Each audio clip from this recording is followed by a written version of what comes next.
Hello guys, this is Sanjay Yadav. Welcome on our YouTube channel.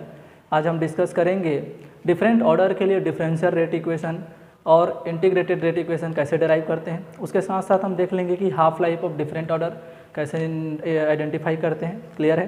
ठीक है। उसके बाद हम काइनेटिक्स में कैसे किसी भी ग्राफ को आसानी से ड्रॉ कर सकते हैं, इसके बारे में सीखेंगे। ठीक है, तो वीडियो के अंत तक बने रहिए और लेक्चर एंजॉय कीजिए। ठीक है, तो देखिए सबसे पहले अपन डिराइव करते हैं डिफरेंट ऑर्डर के लिए जो डिफरेंशियल रेट इक्वेशन है और इंटीग्रेटेड रेट इक्वेशन है। तो इधर मैं आपको बताता हूँ ज़ीरो ऑर्डर के लिए। उसके बाद देख लेंगे अपन फर्स्ट ऑर्डर, सेकेंड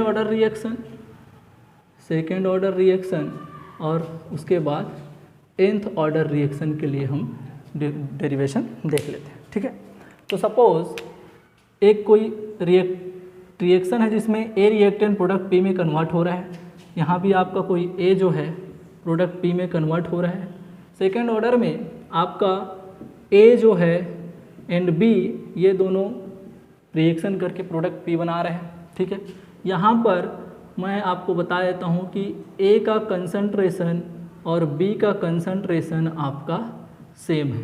ठीक है, इसके लिए देखेंगे nth ऑर्डर में मान लो ये कोई ए है nth ऑर्डर का रिएक्शन जिसमें ए जो है प्रोडक्ट पी में कन्वर्ट हो रहा है। ठीक है, देखिए अगर जो है रिएक्शन स्टार्ट नहीं हुआ है तो उस टाइम पर इसका इनिशियल कंसंट्रेशन ए है तो प्रोडक्ट पी कुछ नहीं है। यहाँ भी सेम आपका इनिशियल कंसंट्रेशन ए, प्रोडक्ट कुछ नहीं। यहाँ पर ए और ए दोनों का कंसंट्रेशन सेम लिए है, ए और बी का दोनों का इनिशियल कंसंट्रेशन मैं ए मान रहा हूँ। प्रोडक्ट अभी एक भी नहीं बना हुआ, रिएक्शन स्टार्ट ही नहीं हुआ है। यहाँ पर ए और ए प्रोडक्ट अभी नहीं बना हुआ है। ठीक है, उसके बाद देखते हैं कि अगर आपका टाइम जो है जीरो नहीं है, मतलब रिएक्शन स्टार्ट हो चुका है, कुछ ना कुछ अमाउंट प्रोडक्ट में कन्वर्ट होगा। तो सपोज एक्स अमाउंट जो है प्रोडक्ट में कन्वर्ट हुआ है तो आपका उस टाइम पर कितना आपका कंसंट्रेशन बच जाएगा ए का, तो होगा ए माइनस एक्स। तो यहाँ पर भी आपका ए माइनस एक्स और ये एक्स, ए माइनस एक्स अमाउंट प्रोडक्ट में कन्वर्ट हो गया। यहाँ भी आपका क्या बचेगा ए माइनस एक्स और ये आपका एक्स अमाउंट कन्वर्ट हो गया प्रोडक्ट। क्लियर है? देखिए अब हम अगर रेट को रिएक्टेंट के कंसंट्रेशन चेंज के रेस्पेक्ट में अगर शो करें तो इसको हम कैसे डिनोट करेंगे तो ये होता है आपका minus D X by D T is equal to, या आप ये बोल सकते हैं proportionality according to rate law. आप जानते हैं कंसंट्रेशन ऑफ रिएक्टेंट के डायरेक्टली प्रोपोर्शनल होता है। जीरो ऑर्डर रिएक्शन के लिए है तो जीरो। अब इसको मैं और क्या लिख सकता हूँ, टी टाइम पर क्या है आपका कंसंट्रेशन इसका ए माइनस एक्स की पावर में ज़ीरो। अब इसको मैं प्रोपोर्शनैलिटी कॉन्सेप्ट से अगर रिप्लेस करता हूँ तो माइनस मेरा D X by D T जो है ये हो जाएगा आपका के, और ए माइनस एक्स की पावर में जीरो तो किसी भी पावर में जीरो तो आपका क्या आएगा वैल्यू 1। तो ये हो गया आपका minus D X by D T is equal to K. ले लीजिए, तो ये कहलाता है जीरो ऑर्डर के लिए डिफरेंशियल रेट इक्वेशन। वैसे ही अगर यहाँ बात करते हैं तो ये जो है minus D X by D T को हम कैसे लिखेंगे, तो ये हो जाएगा प्रोपोर्शनल टू दी ए की पावर में 1 फर्स्ट ऑर्डर है। तो यहाँ पर अगर मैं टी टाइम पर इसको ए माइनस एक्स लूँ, अगर प्रोपोर्शनलिटी कांस्टेंट को अगर मैं मेंशन करूँ तो ये हो जाएगा minus D X by D T is equal to K A. Clear है? या ए को ही हम क्या बोलते हैं टी टाइम पर ए माइनस एक्स, तो इसको मैं मेंशन कर रहा हूँ ए माइनस एक्स के फॉर्म में। ठीक है, वैसे ही अगर यहाँ बात करें तो ये हो जाएगा minus D X by D T is proportional to the A minus X की पावर में 2। ठीक है, यहाँ पर आप ए और बी भी लिख सकते थे लेकिन दोनों का कंसंट्रेशन ए माइनस एक्स है तो टी टाइम पर तो ए माइनस एक्स का स्क्वायर। प्रोपोर्शनैलिटी कांस्टेंट को अगर आप रिप्लेस करें प्रोपोर्शनैलिटी को प्रोपोर्शनैलिटी कांस्टेंट से तो ये हो जाएगा D X minus D X by D T is equal to K A minus X का स्क्वायर। तो वैसे ही nth ऑर्डर के लिए क्या हो जाएगा, तो ये हो जाएगा minus D X by D T is proportional to the A की पावर में n, और इसी को हम क्या बोलेंगे ए माइनस एक्स की पावर में n। क्लियर है? ठीक है, तो ये आपका हो जाएगा minus D X by D T is equal to K A minus X की पावर में n। तो ये हो गया आपका फर्स्ट ऑर्डर के लिए डिफरेंशियल रेट इक्वेशन, ये सेकंड ऑर्डर के लिए, और ये है आपका nth ऑर्डर के लिए। माइनस क्या शो कर रहा है, तो ये रिएक्टेंट के कंसंट्रेशन चेंज के रेस्पेक्ट में आपका क्या लिखा गया है, रेट को रिप्रेजेंट किया गया, इसलिए माइनस। क्लियर है, ठीक है। अब देखिए, अब अगर हम इसको dx is equal to K D T में थोड़ा सा इंटरचेंज कर देते हैं इक्वेशन को, ठीक है, तो ये हो जाएगा dx is equal to K D T, और इसको हम क्या कर देंगे इंटीग्रेट, तो यहाँ ये हो जाएगा dx upon a minus X is equal to K D T, ऐसा हम लिख सकते हैं, और इसको क्या कर देंगे इंटीग्रेट कर देंगे, ठीक है। ये हो जाएगा आपका dx upon a minus X की पावर में 2 is equal to K D T. आपका ये हो जाएगा dx upon a minus X की पावर में n is equal to K D T.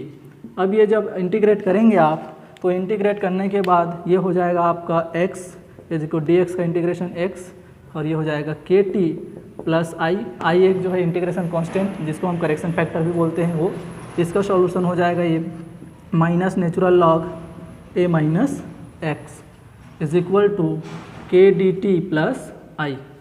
तो इसके लिए इसका सॉल्यूशन क्या निकलता है, तो ये होता है आपका 1 upon a minus X is equal to, इसको भी आप क्या करेंगे इंटीग्रेट करेंगे, ये लीजिए फिर इसका सॉल्यूशन क्या आएगा आपका 1 अपॉन a माइनस एक्स, इसका सॉल्यूशन आएगा के टी प्लस आई। तो फिर इसको nth ऑर्डर के लिए जब इंटीग्रेशन का इसका सॉल्यूशन करेंगे आप, तो इसका सॉल्यूशन आता है 1 upon n minus one into 1 upon a minus X की पावर में n माइनस वन, ठीक है, इज इक्वल टू हो जाएगा ये के टी प्लस आई, जहाँ पर यह आपका i क्या है, तो ये है आपका integration constant, integration constant. Clear है, इसी को क्या बोलते हैं अपन करेक्शन फैक्टर, ठीक है। ये लीजिए, अब देखिए अगर मैं इन सभी इक्वेशन में कंडीशन लगा दूं, if t is equal to 0 then x is equal to 0, reaction start हुआ ही नहीं है, समय अगर चालू हुआ ही नहीं है तो रिएक्शन स्टार्ट होगा ही नहीं, और रिएक्शन स्टार्ट नहीं होगा तो आपका प्रोडक्ट भी क्या है 0 होगा, मतलब प्रोडक्ट बना ही नहीं है। तो इसको अगर मैं यहाँ पर रिप्लेस कर दूँ इन जगह पर, तो आपका i का वैल्यू क्या निकलेगा, तो यहाँ पर i का वैल्यू निकलेगा 0, और i का वैल्यू 0 रखेंगे तो ये निकल जाएगा आपका सॉल्यूशन, ये हो जाएगा आपका K T is equal to X. Clear है। वैसे ही यहाँ पर अगर इसको सॉल्व करेंगे t is equal to, sorry यहाँ पर मैं के डी टी नहीं होगा, ये होगा आपका के टी, ठीक है। हाँ, अब t इज इक्वल टू क्या रखेंगे आप 0, तो x बराबर भी आप क्या रखेंगे 0, तो i बराबर क्या हो जाएगा, तो कंडीशन रखने पर i इज इक्वल टू मिलता है minus natural log a। Clear है, ठीक है। उसके बाद देखिए यहाँ पर आप माइनस i का वैल्यू क्या रखेंगे माइनस नेचुरल लॉग a, उसको आप इधर लाएंगे तो ये प्लस में हो जाएगा, और आपको पता है कि natural log a minus natural log a minus x बराबर निगेटिव वाला आपका क्या आ जाता है नीचे में आ जाता है, तो इसका सॉल्यूशन निकलेगा, मैं सीधा लिख रहा हूँ के टी इज इक्वल टू, ये निकल जाएगा natural log a upon a minus x. ये लीजिए, ठीक है। उसके बाद बात करते हैं सेकंड ऑर्डर के लिए, तो सेकंड ऑर्डर के लिए आपका i क्या निकलेगा, तो i का वैल्यू निकलेगा, देखिए ध्यान दीजिए, t बराबर 0 x बराबर 0, तो i का वैल्यू निकल के आएगा 1 अपॉन a, और 1 अपॉन a का वैल्यू यहाँ पर रखेंगे तो kt निकालना चाहेंगे तो ये इधर आएगा तो ये माइनस में हो जाएगा, तो आपका kt क्या निकलेगा, तो kt बराबर निकलेगा 1 upon a minus x minus 1 upon a।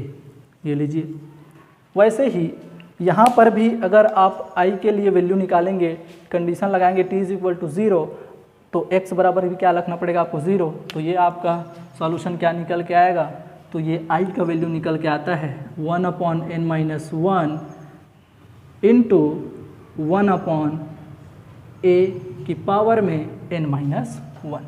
Clear है, और इस वैल्यू को आप यहाँ पर सब्स्टिट्यूट कर देंगे और kt निकालेंगे तो आपका kt का वैल्यू क्या निकल के आएगा, तो ये होता है आपका kt is equal to 1 upon n minus one into 1 upon a minus X की power n minus one minus 1 upon a की पावर में n माइनस वन।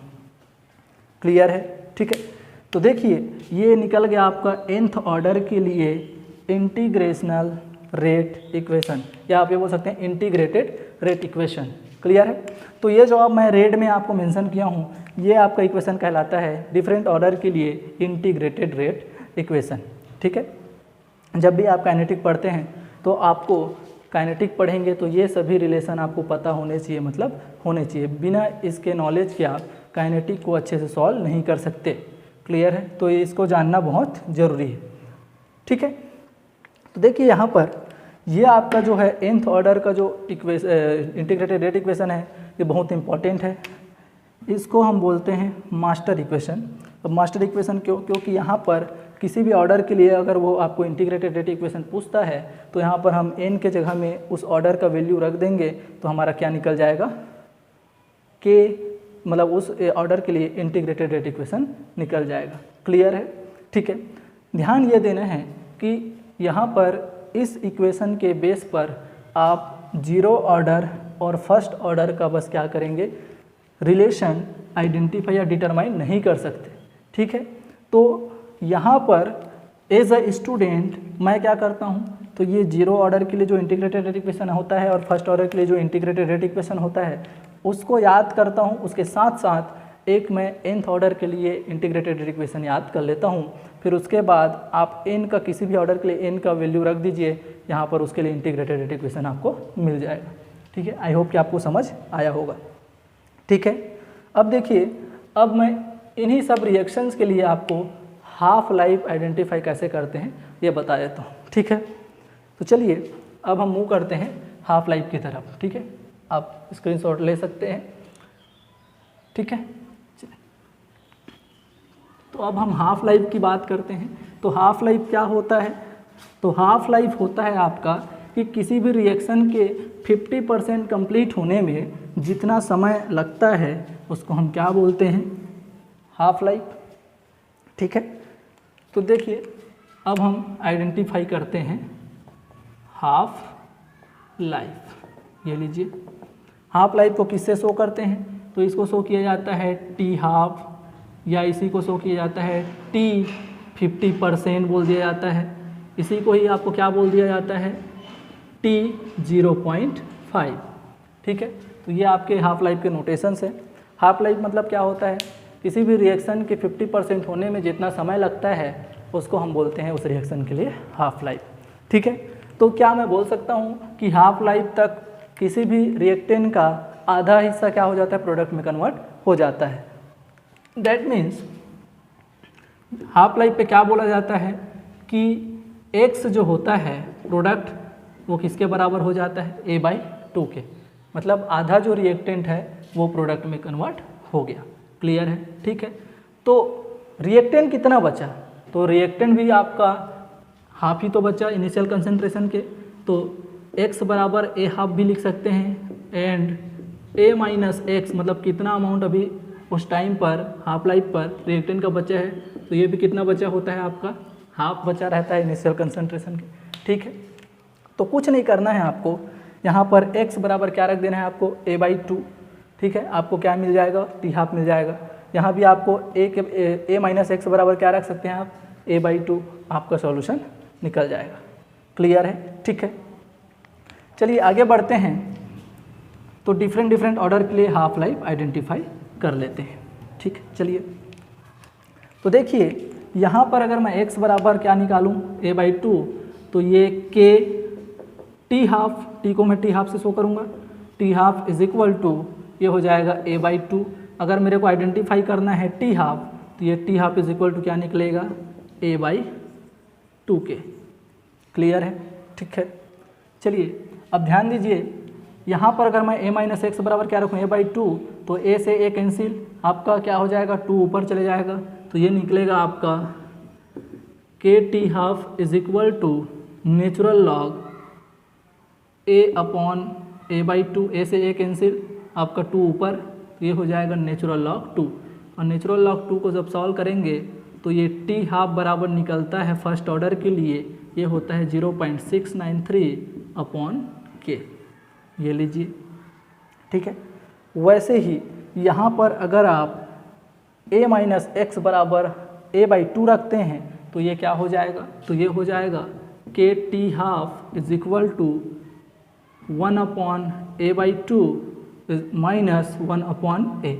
तो ये हो जाएगा आपका k/2 is equal to 2 minus 1a।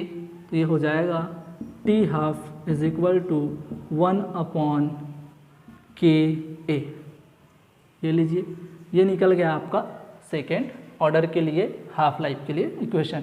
वैसे ही अगर हम nth ऑर्डर की बात करें तो यहाँ पर हम a-x के जगह पे क्या रख देंगे, a/2। तो जब आप इसको सॉल्व करते हैं तो इसके लिए k/2 निकलता है, वो होता है 1/n-1 इंटू 2 की पावर में n-1 माइनस 1 अपॉन a की पावर में n-1। क्लियर है, ठीक है। अब यहाँ पर आप क्या करते हैं, t/2 अगर कैलकुलेट करना चाहते हैं तो t/2 बराबर क्या हो जाएगा, तो ये हो जाएगा 1/n-1, k को आप नीचे ला लीजिए, k हो गया, और ये हो जाएगा 2 की पावर में n-1 माइनस 1 बटे में a की पावर में n-1। तो ये हो गया आपका मास्टर इक्वेशन किसके लिए, किसी भी ऑर्डर के लिए आपका हाफ लाइफ कैलकुलेट करने के लिए। क्लियर है, ठीक है। तो ध्यान दीजिए यहाँ पर, अगर मैं इन रिलेशंस को थोड़ा सा ध्यान से देखूँ तो देखिए यहाँ पर जो जीरो ऑर्डर का जो रेट कांस्टेंट है वो जो है इनिशियल कंसंट्रेशन पर क्या इफेक्ट, इनिशियल कंसंट्रेशन पर क्या बोलते हैं, डिपेंड नहीं कर रहा है। क्लियर है। लेकिन वही जो फर्स्ट ऑर्डर का रेट कांस्टेंट है वो रिएक्टेंट के इनिशियल कंसंट्रेशन पर डिपेंड कर रहा है। क्लियर है। यहाँ भी आपका ये इनिशियल कंसंट्रेशन के ऊपर डिपेंड कर रहा है। क्लियर है, ठीक है। लेकिन अगर हम बात करें t/2 की, तो जो आपका हाफ रेट कांस्टेंट है वो इनिशियल कंसंट्रेशन पर जीरो ऑर्डर के लिए डिपेंड नहीं कर रहा था, वही जीरो ऑर्डर के लिए उसका t/2 जो होता है उसके इनिशियल कंसंट्रेशन के ऊपर डिपेंड कर रहा है। ठीक है।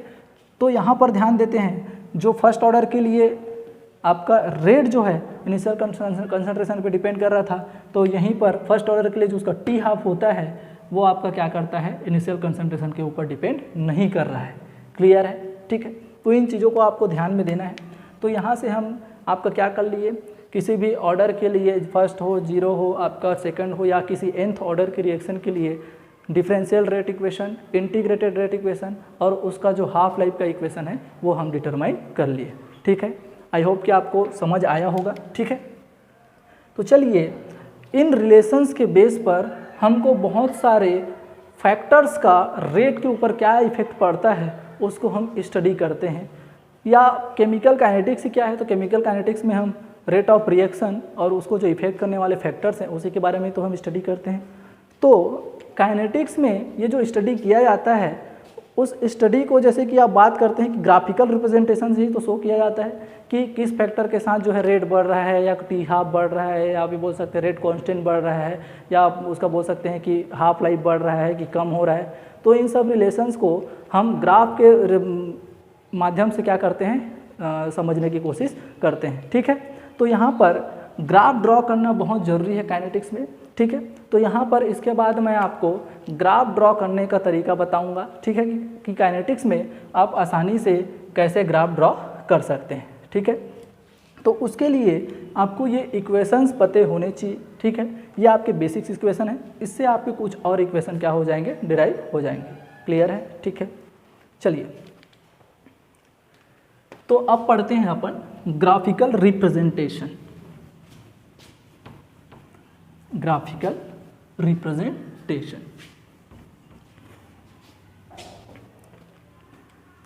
ये लीजिए, ग्राफिकल रिप्रेजेंटेशन। ठीक है। चलिए, ठीक है। तो जब भी आप ग्राफ ड्रॉ करते हैं तो आप दो कोऑर्डिनेट लेते हैं। अगर 2D में हम ग्राफ ड्रॉ कर रहे हैं तो ये लीजिए, ये हमारा दो कोऑर्डिनेट है। ये है +x -x -y कोऑर्डिनेट बोल रहा हूँ इसको मैं, और ये है आपका +y कोऑर्डिनेट। क्लियर है, ठीक है। इसमें मैं आपको सबसे पहले एक रिलेशन बताता हूँ, y is equal to M X, दूसरा है आपका y is equal to minus M X, third है आपका y is equal to plus M X, या आप सीधा बोल सकते हैं एम एक्स प्लस सी। वैसे ही फोर्थ आपका देखते हैं y is equal to minus M X plus C. ठीक है, चलिए तो यहाँ पर y और x क्या है, तो y और x मेरे दो कोऑर्डिनेट है जिसके रेस्पेक्ट में मेरे को क्या करना है, ग्राफ ड्रॉ करना है। तो देखिए यहाँ पर अगर मैं ये x कोऑर्डिनेट लेता हूँ और ये y कोऑर्डिनेट लेता हूँ, तो इस रिलेशन के बेस पर ध्यान दीजिए y और x में सबसे पहले हम क्या चेक करेंगे कि उनके बीच रिलेशन कैसा है, डायरेक्टली प्रोपोर्शनल है या इन्वर्सली प्रोपोर्शनल है। तो यहाँ पर ध्यान से देखिए y और x एक दूसरे के डायरेक्टली प्रोपोर्शनल है। तो जब y और x एक दूसरे के डायरेक्टली प्रोपोर्शनल है तो आपको पता है कि जैसे जैसे आप x बढ़ाएंगे वैसे वैसे y भी आपका क्या होगा, बढ़ेगा। तो यहाँ पर y इज इक्वल टू जब mx टाइप का आपका इक्वेशन दिखेगा तो वहाँ पर x और y जो होता है, या आप ये बोल सकते हैं y जो है x के रेस्पेक्ट में लिनियरली क्या होता है, इंक्रीज होता है। तो ये लीजिए हम इसको शो कर देते हैं, ये हो गया आपका इनके बीच रिलेशन। तो यहाँ पर ये आपका m क्या है, तो ये m को बोला जाता है, ये x के साथ जो मल्टीप्लाई में होता है वो होता है आपका स्लोप। और स्लोप मतलब क्या, तो ये आपका एक थीटा बनता है। तो थीटा इज इक्वल टू, ये थीटा क्या है आपका, tan theta. Tan theta is equal to क्या होता है, परपेंडिकुलर अपॉन बेस। ठीक है, तो यहाँ पर परपेंडिकुलर अपॉन बेस मतलब क्या हो गया, परपेंडिकुलर में आपका क्या है, y कोऑर्डिनेट, y के बीच ही चेंजेस हो रहा है तो ये हो जाएगा dy। चलिए हम dy से शो कर देते हैं। और ये आपका बेस क्या है, तो x में चेंजेस हो रहा है तो ये हो जाएगा आपका dx। ये लीजिए, और इसी को ही क्या बोलते हैं हम, तो ये होता है आपका स्लोप। क्लियर है, जिसको किससे रिप्रेजेंट किया जाता है, इसको रिप्रेजेंट किया जाता है slope is equal to m। Clear है, ठीक है। चलिए अब यहाँ पर ध्यान दीजिए, हमको इस रिलेशन से ये पता चल गया कि x के साथ y जो है लिनियरली इंक्रीज हो रहा है, लेकिन वो जो इंक्रीज हो रहा है वो क्या जीरो से स्टार्ट होगा, दैट मीन्स ओरिजिन पॉइंट से स्टार्ट होगा, या किसी और पॉइंट से स्टार्ट होगा। तो यहाँ पर हम कैसे चेक करते हैं इसको, तो उस टाइम पर आप क्या कर लो, x बराबर 0 मान लो। तो ये चेक करो कि जब x बराबर 0 होगा तो इस रिलेशन के अकॉर्डिंग y बराबर क्या निकल के आएगा। तो ऑब्वियसली जब मैं x बराबर 0 रखूँगा तो y भी मेरा क्या हो जाएगा, 0। मतलब ग्राफ कहाँ से स्टार्ट होगा, 0 से ही स्टार्ट होगा। क्लियर है, ठीक है। अब चलिए हम बात करते हैं सेकंड रिलेशन की। तो सेकंड रिलेशन में अंतर क्या है, तो ये है कि यहाँ पर ये हो गया मेरा y कोऑर्डिनेट और ये हो गया x कोऑर्डिनेट। यहाँ पर x और y में इन्वर्सली प्रोपोर्शनल का रिलेशन है। देखिए x को बढ़ाते जाओगे तो y का वैल्यू निगेटिव में बढ़ते जाएगा, मतलब y का वैल्यू क्या होते जाएगा, कम होते जाएगा। तो यहाँ पर ये जो है लिनियरली क्या होगा, डिक्रीज होगा। जैसे जैसे आप x बढ़ाते जाएंगे y वैसे वैसे गिरते जाएगा। क्लियर है, ठीक है। चलिए यहाँ पर हम क्या करते हैं, y को डिक्रीज करते हैं लिनियरली। ये लीजिए हो गया। तो क्या ये ग्राफ सही है, ठीक है। यहाँ पर आपका स्लोप क्या निकलेगा, तो स्लोप है आपका -m। तो देखिए यहाँ पर निगेटिव स्लोप आएगा। ये लीजिए स्लोप क्या है आपका, negative. Slope is equal to -m। Clear है, ठीक है। वैसे भी आपको पता है dy निकालेंगे तो dy में आपका जो है x1 और क्या बोलते हैं y1 और y2। तो y2 जो है छोटा है, तो छोटे से आप बड़े को घटाओगे तो वैसे ही आपका निगेटिव वैल्यू आना है, ठीक है।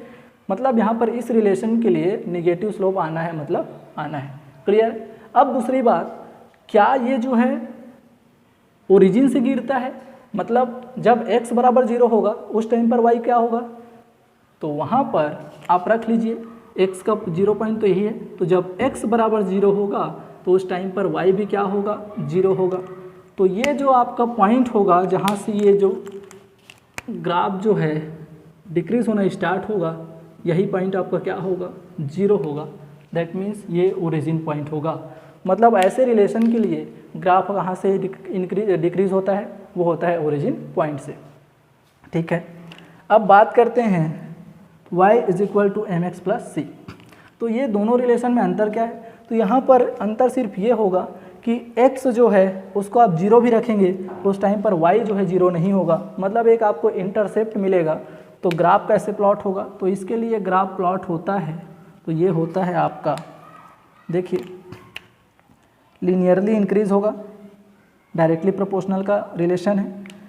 स्लोप क्या होगा आपका, तो ये है आपका slope is equal to M, ये एम है आपका स्लोप। और आपका ये जो पॉइंट है जहाँ पर y क्या होता है, इंटरसेक्ट होता है, वो पॉइंट कहलाता है आपका इंटरसेप्ट। ये लीजिए यहाँ से लेकर के यहाँ तक इसका वैल्यू कहलाता है आपका c, और c इज इक्वल टू क्या होता है, इंटरसेप्ट। क्लियर है, ठीक है। अब बात करते हैं इस रिलेशन की, तो यहाँ पर सिर्फ क्या है, चेंजेस। निगेटिव स्लोप है, मतलब क्या होगा, कंसंट्रेशन x के साथ आपका y क्या हो जाएगा, कम होते जाएगा लीनियरली। तो ये ग्राफ बनेगा, ये लीजिए ऐसे, ठीक है। चलिए ये होगा आपका ऐसे।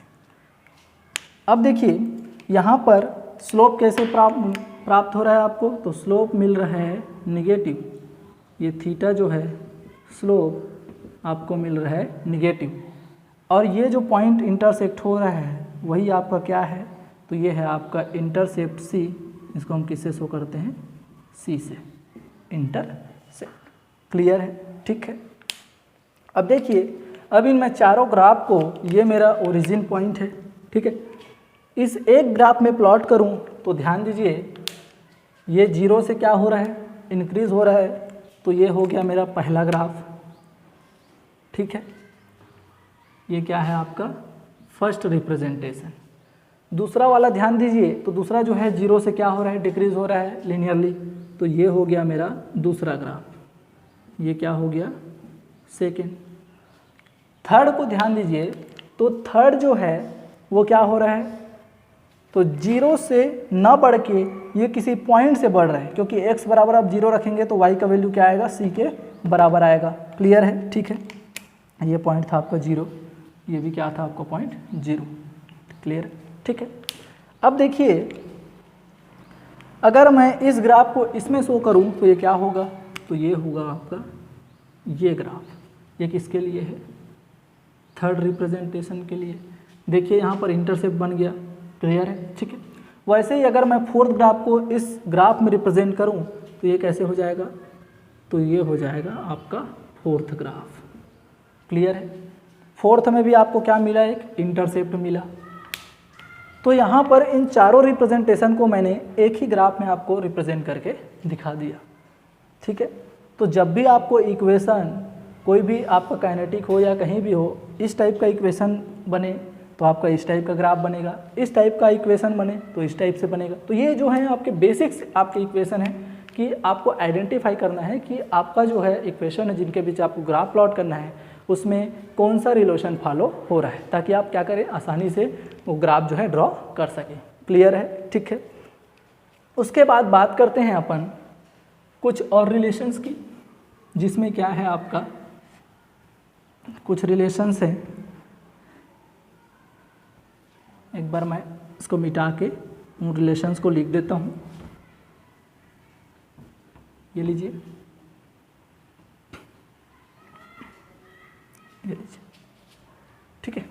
चलिए अब देखते हैं अपन y is equal to M X की पावर में n, और n क्या होगा, बड़ा होना चाहिए आपको 1 से। क्यों, क्योंकि 1 होगा तो ये आपका एम एक्स पहले वाला रिलेशन बन जाएगा।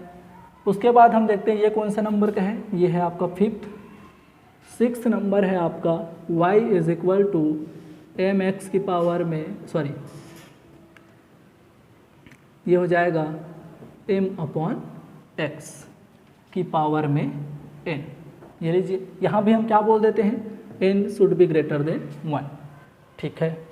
चलिए अब बात करते हैं y is equal to X exponential की पावर में mx, वैसे ही बात करते हैं y is equal to exponential की पावर में माइनस mx की। तो देखिए यहाँ पर पहले वाले में क्या, पांचवें वाले में क्या रिलेशन बन रहा है, तो पांचवें वाले में ध्यान से देखोगे तो पता चलेगा कि x जो है और y में डायरेक्टली प्रोपोर्शनल का रिलेशन है, लेकिन x के पावर में आपका कुछ वैल्यू है तो आप x को कम बढ़ाओगे y उसके रेस्पेक्ट में ज़्यादा बढ़ेगा।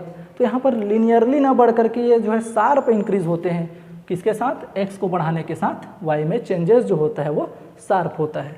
तो ये ग्राफ कैसे बनेगा आपका, तो लिनियरली ना बन करके ये ग्राफ ऐसे शार्प बनता है। x को आप कम भी बढ़ाओगे तो y का वैल्यू क्या हो जाता है, ज़्यादा बढ़ता है, क्योंकि पावर x के पावर में आपका कुछ डिजिट है। ठीक है, ठीक है।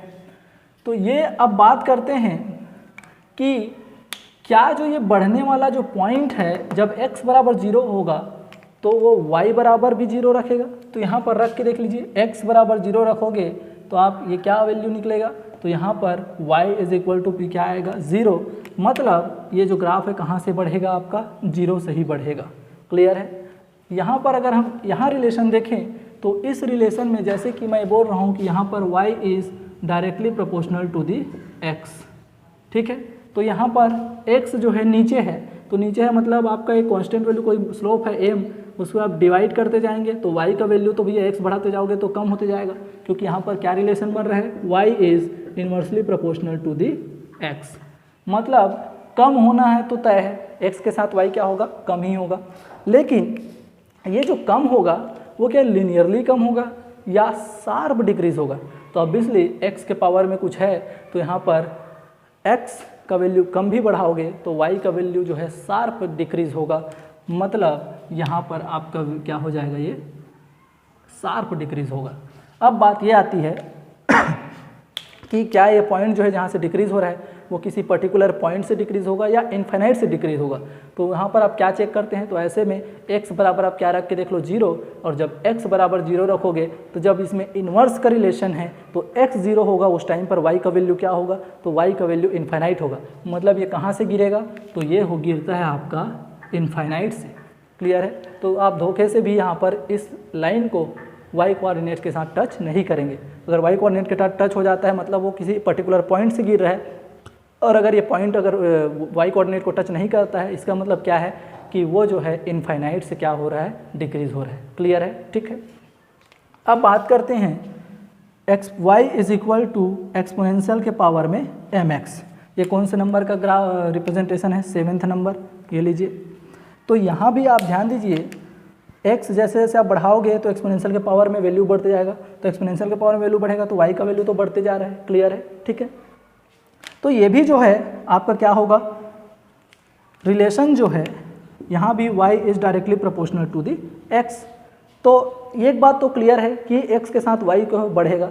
अब क्या जो है ये एक्सपोनेंशियली बढ़ेगा कि लिनियरली बढ़ेगा, तो ऑब्वियसली पावर में किसके पावर में है, x एक्सपोनेंशियल के, तो ये जो इंक्रीज होगा वो कैसे होगा, एक्सपोनेंशियली इंक्रीज होगा। और दूसरी चीज़ हम ये देखते हैं तो क्या ये ओरिजिन पॉइंट से इंक्रीज होगा या किसी पर्टिकुलर पॉइंट से इंक्रीज होगा। तो इसके लिए क्या करते हैं अपन, तो x बराबर क्या रख देते हैं, 0।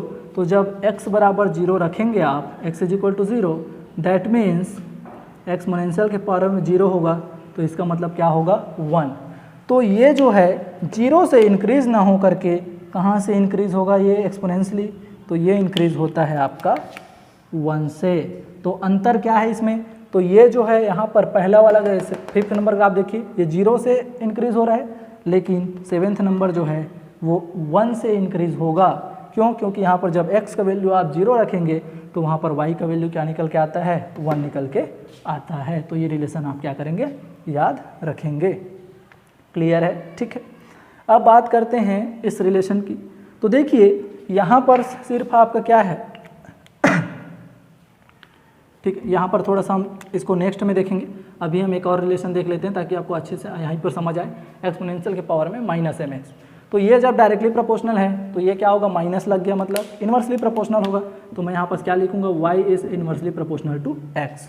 फिर वही बात, अगर जो है इन्वर्सली है तो मतलब ये डिक्रीज होगा, तो डिक्रीज होगा तो एक्सपोनेंशियली डिक्रीज होगा एक्सपोनेंशियल के पावर में, ये भी ठीक है। अब बात ये आती है कि क्या ये इनफाइनाइट से डिक्रीज़ होगा या किसी पर्टिकुलर पॉइंट से डिक्रीज़ होगा। तो यहाँ पर आप क्या करते हैं, तो x बराबर आप जब 0 रखेंगे, ये लीजिए x बराबर जब आप 0 रखेंगे दैट इज़ आपका एक्सपोनेंशियल के पावर में क्या हो जाएगा, 0 हो जाएगा। और एक्सपोनेंशियल के पावर में 0 मतलब क्या होता है, ये होता है आपका 1। मतलब ये डिक्रीज तो होगा एक्सपोनेंशियली, ये लीजिए डिक्रीज हो गया एक्सपोनेंशियली, ठीक है। लेकिन ये जो डिक्रीज होने वाला पॉइंट है वो कौन सा है, तो ये डिक्रीज होता है 1 से। यहाँ पर ये पॉइंट क्या होगा, तो इस पॉइंट का वैल्यू है 1। क्लियर है, ठीक है। ये लीजिए, ये आपका क्या हो गया, आपका ग्राफ ड्रॉ हो गया। ये कौन सा नंबर का ग्राफ है, आपका 8वां नंबर का। इसके बाद कुछ और ग्राफ हैं आपके, उनको हम डिस्कस कर लेते हैं। जैसे कि मेरा 9th नंबर का ग्राफ क्या है, तो मेरा 9th नंबर का ग्राफ है एक्सपोनेंशियल के पावर में m/x, ठीक है। ये लीजिए, तो यहाँ पर ये है आपका एक्सपोनेंशियल के पावर में -mx। ये कौन से नंबर का हो गया, 9th और ये 10th, ठीक है। ये लीजिए, उसके बाद आपका एक रिप्रेजेंटेशन और बच जाता है जो कि क्या है, 11th नंबर। ये होता है y = mx/x + c, ठीक है। चलिए मैं इसको एक्सप्लेन करता हूँ। तो देखिए यहाँ पर अगर आप इस रिलेशन को देखेंगे तो यहाँ पर जैसे जैसे आप x बढ़ाएंगे m से उसको क्या करना कर पड़ेगा, डिवाइड करना पड़ेगा। मतलब एक्सपोनेंशियल के पावर में छोटा होते जाएगा वैल्यू, मतलब सीधा x बढ़ाने के साथ y का वैल्यू क्या होते जाएगा, कम होते जाएगा। मतलब रिलेशन कैसा है, y is inversely proportional to the x। Clear है, ठीक है। तो ये क्या हो जाएगा, तो ये होगा आपका डिक्रीज। अब डिक्रीज तो होगा तो वो किस पॉइंट से होगा, इनफाइनाइट से होगा या किसी पर्टिकुलर पॉइंट से होगा। तो इसके लिए क्या करते हैं आप, तो इसके लिए अगर आप x बराबर क्या रखेंगे, 0, ठीक है। तो देखिए यहाँ पर x के पावर में क्या होगा, ध्यान दीजिए उस टाइम पर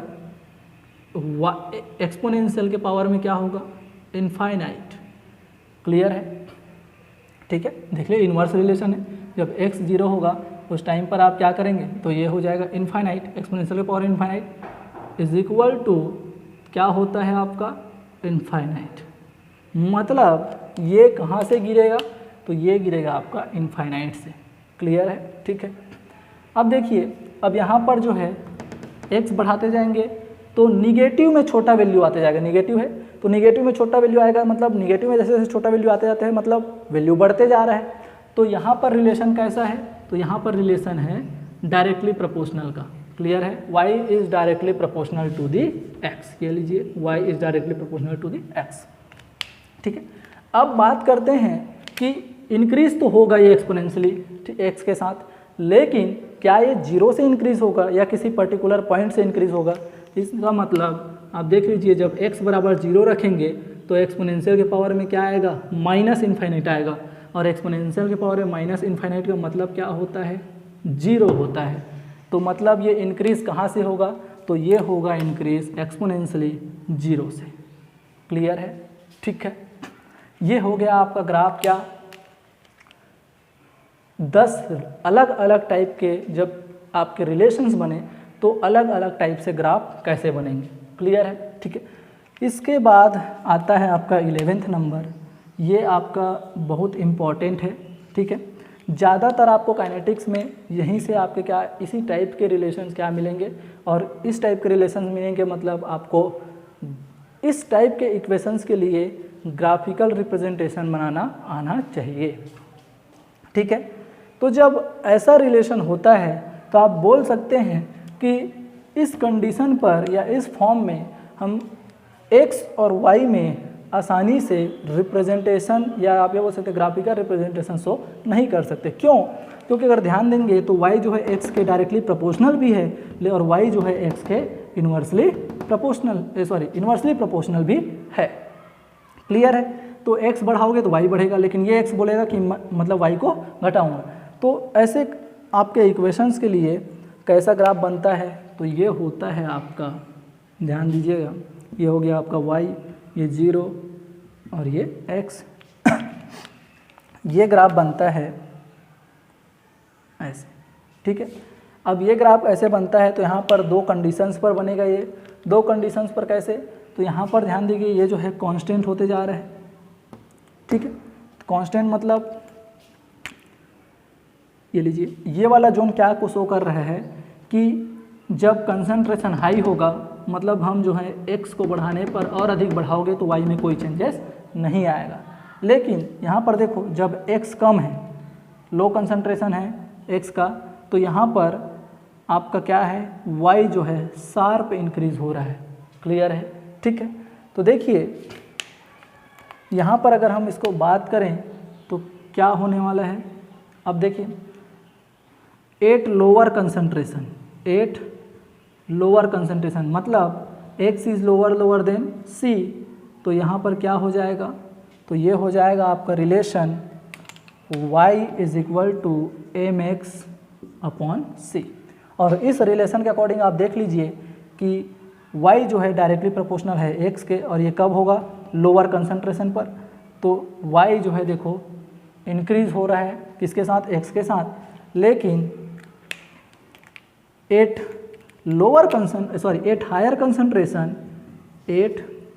हायर कंसंट्रेशन क्या होगा, x को हम बोलेंगे ग्रेटर देन c, तो यहाँ पर ये रिलेशन क्या निकल के आ जाएगा, तो y इज इक्वल टू हो जाएगा mx अपॉन x से cancel is equal to m।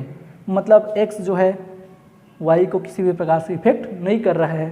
तो ये क्या शो कर रहा है, तो ये वाला आपका जो पॉइंट है ये लीजिए, तो ये जोन आपका शो कर रहा है जीरो ऑर्डर रिएक्शन के लिए, और कब, जब x is greater than c। और ये ग्राफ किसको शो कर रहा है, तो ये शो कर रहा है आपका फर्स्ट ऑर्डर रिएक्शन को, और ये कब होगा, जब x is lesser than c। और आप यहाँ पर ग्राफ पर भी देख सकते हो 0 से स्टार्ट हो रहा है, तो यहाँ पर बढ़ रहा है ग्राफ, तो यहाँ पर बढ़ रहा है, तो ये कब बढ़ रहा है, तो यहाँ पर लो कंसंट्रेशन है तो x कम होना चाहिए c से। वैसे ही इधर देखो कांस्टेंट हो रहा है, तो ये कौन सा जोन है, तो कंसंट्रेशन का हाई जोन है, मतलब x का जो हाई जोन है। तो यहाँ पर x जब ज़्यादा होगा तो वहाँ पर y क्या होगा, आपका किसी भी प्रकार से x के ऊपर डिपेंड नहीं करेगा, ठीक है। तो ये होते हैं आपके 11 टाइप के अलग अलग रिलेशंस, जिसके हिसाब से आपको क्या करने आने चाहिए, ग्राफिकल रिप्रेजेंटेशन ड्रॉ करने आने चाहिए, ठीक है। तो ये सभी जो ग्राफिकल रिप्रेजेंटेशन है आपको काइनेटिक्स में बहुत हेल्पफुल होते हैं, क्योंकि काइनेटिक में आपको ज़्यादा से ज़्यादा क्या पूछे जाते हैं, ग्राफिकल रिप्रेजेंटेशन से ही क्वेश्चन पूछे जाते हैं। यदि आपको ग्राफिकल रिप्रेजेंटेशन नहीं पूछे गए तो उस ग्राफिकल रिप्रेजेंटेशन के से आपका क्या करते हैं, न्यूमेरिकल वो क्रिएट करते हैं, जिसको आपको क्या करवाते हैं, वो सॉल्व करवाते हैं। तो काइनेटिक्स में किसी भी प्रकार से आपको क्वेश्चन सॉल्व करने के लिए ग्राफिकल रिप्रेजेंटेशन ड्रॉ करना जानना बहुत ज़रूरी है, ठीक है। आई होप कि आपको वीडियो पसंद आया होगा। वीडियो को लाइक कीजिए, ज़्यादा से ज़्यादा शेयर कीजिए, चैनल को सब्सक्राइब कीजिए, और अगर बेल आइकन अभी तक प्रेस नहीं किए हैं तो जल्द से जल्द बेल आइकन को प्रेस कर दीजिए, ताकि आपको हमारे लेटेस्ट वीडियो की जानकारी सही समय पर मिलती रहे। Thank you for watching.